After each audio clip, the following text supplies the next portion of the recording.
abantu bashobora kugucurika ubwonko kubera inyungu zabo still nubundi wowe ntabwo tuba tuvugana nkangura tujyayo n'izige Central Africa. Iyi ni inkuru iteye ubwoba kuyivuga, biteye agahinda n'ikiniga ku munyarwanda wese ahaherereye. Iyi ni inkuru yasakaye ababyeyi abakiri batoya mu by'ukuri bakagira agahinda n'umubabaro mwinshi ubwo bumvaga amagambo adasanzwe uyu mugabo yatangaje. Uyu munsi tugiye kugaruka ku makuru y'ibanga n'amateka by'uwahoze ari umushoramari mu muziki w'u Rwanda mwese muzi nka Badrama. Uyu mugabo yavugishije benshi ku mbuga nkoranyambaga, aho benshi bari kugaruka ku mbwirwaruhame yanyujije kuri live ya Instagram ye. Yasebyaga igihugu cy'u Rwanda ndetse n'abanyarwanda adasize n'abayobozi bakuru b'igihugu. Kubw'aya magambo adasanzwe yavuze ugiye kumva muri iyi documentaire. Ibi ngibi nibyo byaduteye kubura inyandiko. Turasoma ibitangazamakuru, dusoma inzandiko zitandukanye kugira ngo tubashe kumenya uyu mugabo ni muntu ki. Ese ni igiki cyamuteye gukora ibi ngibi? Ibi n'ibindi byose uri muribaza, n'ibindi utaruzi kuri uyu mugabo, n'ibindi byose byihishe inyuma y'aya magambo yize video uri kubona zigenda zicicikana, byose twabivuye muzi n'umuzingo, twabiguteguriye. Ntujye kure, ndagushishikariza kugira ngo utangirane natwe iyi video tubashe gusozanya nawe, kubera yuko uramenya byinshi byihariye, byinshi byihishe inyuma y'izi video. Mbahaye ikaze, nge wumva nitwa Mr. Alex. Amazina ye bwite yitwa Mupendera Mazani, gusa benshi mu muzi nka Badrama. Yahoze ari umushoramari mu muziki nyarwanda, aho yari afite inzu itunganya umuziki yarizwi nka Demen. Ni umugabo wahoze afite umugore w'umunyamahanga uvuka muri Leta Zunze Ubumwe za Amerika, aho bivugwa yuko ari we yakuyeho amafaranga yo gushora imari mu muziki w'u Rwanda.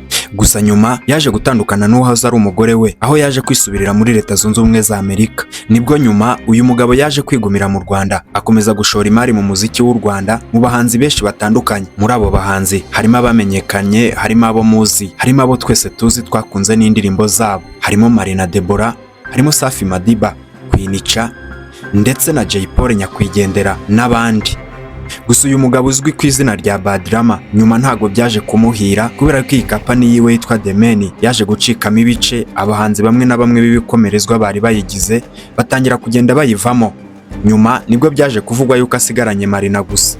Uyu mugabo nyuma byaje gutangazwa yuko yasubiye muri Amerika.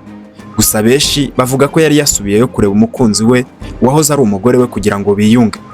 Yasubiye muri Amerika yizeye, afite icyizere yuko ari busubirane n'umukunzi we nta kabuza.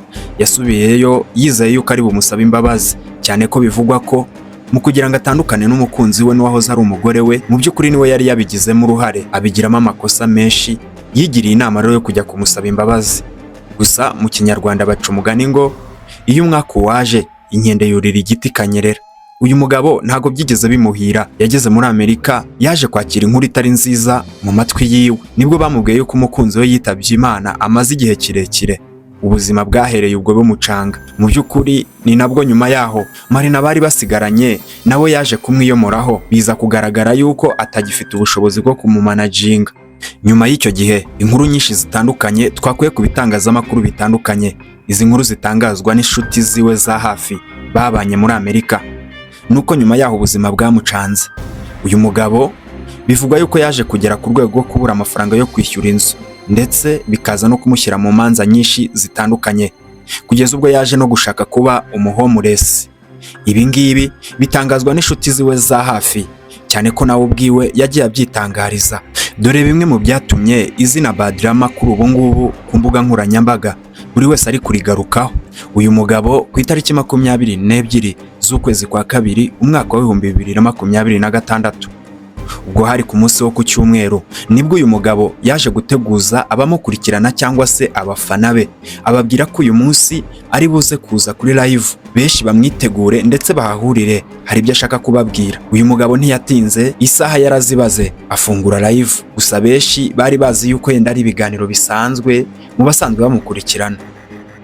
Gusa abari hafi yiwe bavuga yuko bari basanzwe bamukeka, bari basanzwe bamubona nk'umuntu utari seriye muri iyo minsi. Uyu mugabo nibwo yaje guteranya abantu batari bakeya, cyane ko ari icyamamare akurikirwa na benshi. Yaje gutangaza amakuru atari meza, avuga amagambo mabi cyane, yibanda ku nzego z'umutekano z'u Rwanda. Mu by'ukuri icyaje gutera abantu ubwoba, icyaje gutera abantu ikibazo babona yuko uyu mugabo atari seriye, nuko yaje no kubahuka nyakubahwa Perezida wa Repubulika y'u Rwanda Paul Kagame, amuvugaho amagambo mabi.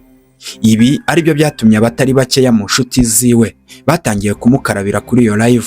Akimara gutangaza ayo magambo adasanzwe, benshi bahise babona yuko ashaka kubiba amacakubiri mu banyarwanda, by'umwihariko mu rubyiruko, akoresheje imvugo nyandagazi zisebya igihugu ndetse n'abayobozi b'igihugu. Benshi bataripfana, urubyiruko rw'intore, abanyarwanda bamaze gusobanuka, abanyarwanda bazi igisobanuro cy'umuyobozi bafite mwiza, nibwo batangiye nabo kumusubiza.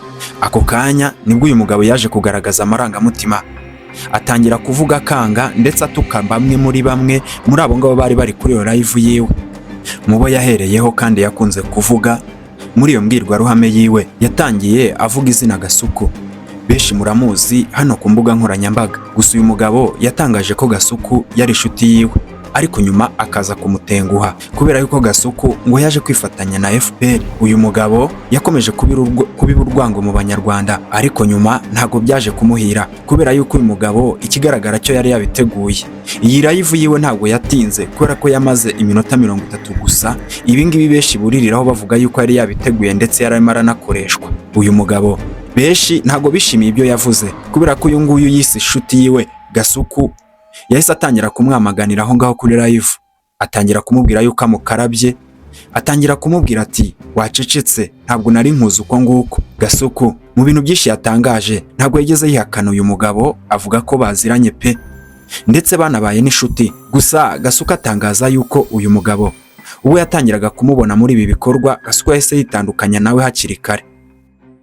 Ibi ngibi byahagurukije ibyamamare byinshi hano mu Rwanda, mu by'ukuri byakoze ku mutima abantu benshi. Uyu mugabo cyane ko ibyo yavugaga byose yabeshyaga, ntabwo yavugishaga ukuri kubera ko byinshi yavugaga bahitaga bamunyomoza. Uyu mugabo byatumye bamwe mu byamamare batifata, baza kwandika. Bamwe bandika ku mbuga nkoranyambaga zabo zitandukanye bavuga byinshi babonye kuri uyu mugabo yuko batunguwe. Tom Close mwese muramuzi, yaririmbye indirimbo nziza turazikunda, ni umuhanzi ndetse ni n'icyamamare. Uyu ni n'umuganga, ku bantu batabizi ni dogiteri. Gusa ntabwo akunze kwandika cyane cyane ku bintu nk'ibi ngibi, ntabwo akunze kwandika kuri social media. Benshi mu muzi ni umuntu ukunze kuba acecetse, gusa ibi byo byamwanze mu nda ubwo yabonaga izi video z'uyu mugabo ari kubeshya ndetse yakoreshejwe. Uyu mugabo yaje kugaragara arimo arandika yibutsa abantu iki gihugu turimo, abakiduhaye, yibutsa abantu yuko hari abantu bakimeneye amaraso, bemeye gutanga ubuzima bwabo kugira ngo izi saa tube tukicayemo nk'urubyiruko cyangwa na buri wese. Ndetse yongera kwibutsa urubyiruko arumenyesha yuko badakwiye kwita ku bantu nk'aba ngaba, ahubwo bakwiye kubamagana. Tom Close yagaragaza amahirwe mu by'ukuri buri munyarwanda wese afite. Kuri ubu ngubu tukaba dufite igihugu kirimo umutekano, gifite abayobozi beza dukunda, ndetse yagaragaye yihanangiriza na buri wese yuko adakwiye gufata umuyobozi nk'ikintu kiraho kisanzwe gusa, ahubwo tugomba kubaha igihugu cyacu, kandi kugira ngo tucyubahe nuko tubanza kubaha abayobozi bacyo. Yabwiye urubyiruko ko bagomba kwamagana abantu nk'aba ngaba bakoresha imbuga nkoranyambaga kugira ngo baharabike u Rwanda ndetse n'abayobozi bakuru b'igihugu cyacu. Undi muntu yagize icyo avuga kuri ibi ni Minisitiri w'Urubyiruko utuma twishima Abudara, nawe byamwanze mu nda aza yandika, cyane ko yari amaze kubona izo video, cyane ko nawe ubwiwe yivugiye yuko kuri iyo live yari ariho arabikurikirana.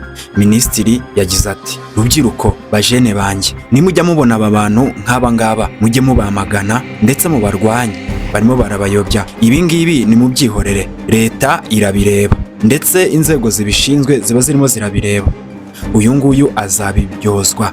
Minisitiri yasoje avuga ati rubyiruko nimuze twikorere, dukure amaboko mu mufuka, ubundi twese imihigo, ibi ngibi tubyihorere. Mu by'ukuri yashakaga kugaragazaga yuko u Rwanda ari rwiza, abari kurubaharabika ahubwo ni ishyari ndetse n'urwango bashaka kubiba mu banyarwanda kubera ko babona dufite umutekano, tubayeho neza, utuma twishima. Yavuze uti rubyiruko nimuze twese imihigo, ibindi byo mu byihorere ndetse mujye murwanya abangaba bigira gutya bavuga nabi igihugu cyacu n'abayobozi bacu. Mu by'ukuri ari uguhera kuri Gasuku tugashyiraho Tom Close tukageza no kuri Minisitiri utuma twishima, Minisitiri w'Urubyiruko. Aba bose ikintu babashije kugarukaho ni ukugira inama urubyiruko ndetse na buri wese kwitandukanya n'aba ngaba harabika igihugu cy'u Rwanda, n'aba ngaba bashaka kubibira urwango mu banyarwanda. Muri iyi documentaire twabateguriye harimo isomo rikomeye dushobora gukuramo. Isomo rya mbere nakubwira ngo ntuzagambanire igihugu cyawe uvukamo, kubera yuko ibyo bizafatwa nko gutema ishami uryicaye hejuru, kandi ukomeze kukirwanirira aho uherereye hose. Wumve yuko igihugu cyawe ni ingobyi yawe, kandi ukomeze gukora, ukomeze kurwanya n'abandi bose bashaka kuzana ingengabitekerezo cyangwa se amacakubiri mu banyarwanda, aho utuye, aho ukorera, midugudu, mu tugari, hano hose uherereye, muri kampani ukoreramo, muri ako kazi kawe, abo muhura, abo mugendana, mu rungano rwawe, komeza urwanya amacakubiri, kubera yuko nibyo biri kubaka u Rwanda rw'ejo hazaza. Igihugu cyacu ni umugisha. Nyuma y'amateka mabi cyaciyemo, benshi birirwa bakigirira ishyari, kubera yuko abanyarwanda twunze ubumwe. Ubu twese turi bamwe, twese turi abanyarwanda, ariko benshi batakifuriza neza, bashaka kongera kugicamo amacakubiri. Urubyiruko aribwo Rwanda rw'ejo. Ntimuzagire umuntu n'umwe mwemerera igihe icyo ari cyo cyose ashobora kuvuga nabi u Rwanda cyangwa se ashobora guharabika ubuyobozi bw'u Rwanda. Iyi documentary nayiteguye nta ruhande mbogamiyeho, ariko mu by'ukuri isesengura ryerekana uruhande umuntu agomba kubogamiraho. Njye ndi umunyarwanda, nawe uri umunyarwanda. Ibi ngibi mba nkora byose, iyi voice uba uri kumva ukurikodinga, ni ukubera umutekano. Nafite interinete ntabwo nabikora. Ibyo byose tubikesha ubuyobozi bwiza. Aho uherereye rubyiruko, niba uyu munsi bitameze neza, wowe uri kunyumva, ndabizi neza ejo bizagenda neza. Izere yuko Imana ishobora byose. Izere uyu munsi ntibimeze neza, ariko nawe ejo bizagenda neza. Kandi wirinde wehe kwangiza ubuzima bwawe, kubera yuko ejo hazaza nahawe. Igihugu ni icyacu, mureke tugikorere mu mpande zose. Ndagusaba rero wowe uri kunkurikirana nonaha, ndagira ngo ngusabe ukande subscribe ntugende utabikoze, kandi ndagusaba udusangize ibitekerezo byawe muri comment, kandi ndagusaba iyi video niba wayikunze uyisangize n'abandi, kubera ko harimo ubutumwa budasanzwe kandi bureba n'abandi. Njye wumva ndi Mr. X, iyi ngiyi ni Wumva X. Ndabakunda cyane, Imana ibahe umugisha.